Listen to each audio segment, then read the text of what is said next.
ഇന്ന് തന്നെ ഡൗൺലോഡ് ചെയ്യൂ. കാണൂ നിങ്ങളുടെ ഫേവറേറ്റ് ഷോസ്.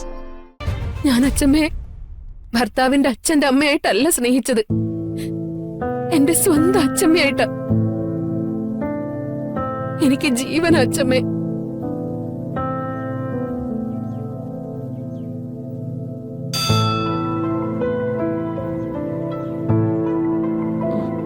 അല്ല, നിങ്ങൾ ദൂരെ പോയില്ലേ?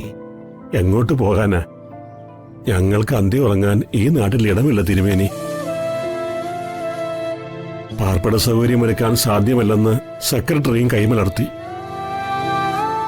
ഇനി ഞങ്ങൾക്ക് ആകെയുള്ള ആശ്രയം തിരുമേനി മാത്ര. ഞാനോ? എന്റെ ഇല്ലം വളരെ ദൂരത്താണ് ചന്ദ്രികാമേ.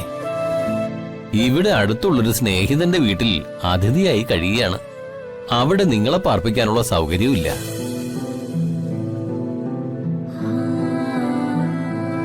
ഞാൻ പറയുന്നത് കേട്ട് തെറ്റിദ്ധരിക്കരുത്.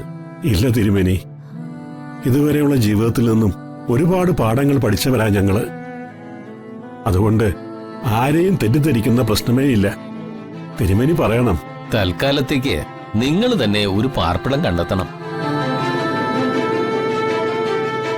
ഏതെങ്കിലും പരിചയക്കാരെ കണ്ട് ഒരു വാടക വീട് ഏർപ്പാടാക്കാൻ ഞാൻ പരമാവധി ശ്രമിക്കാം.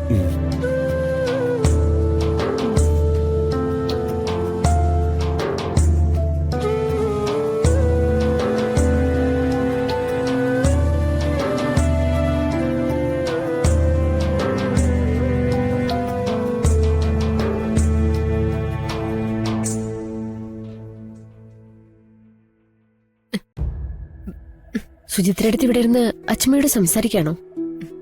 പാവ അച്ഛമ്മ ഈ സമയത്ത് ഗുളികയും ആഹാരമൊന്നും അല്ല ആഗ്രഹിക്കുന്നത്. കൂടെ ഇരുന്ന് എന്തെങ്കിലുമൊക്കെ പറഞ്ഞ് ആരെങ്കിലും ഉണ്ടാവണേന്ന.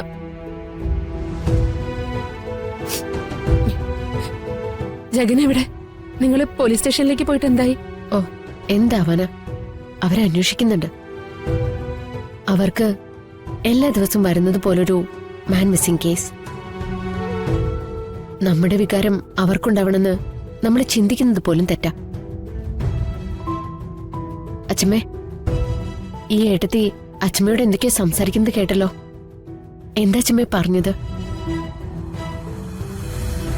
ഇങ്ങനെ കൈ തടവാനും തൈല വിട്ട് തരാനും സമയാസമയത്ത് ഗുളികയും ആഹാരമൊക്കെ തരാനും അധിക നാള് ഞാൻ ഉണ്ടാവില്ലെന്ന് അച്ഛമ്മയോട് പറഞ്ഞതാ.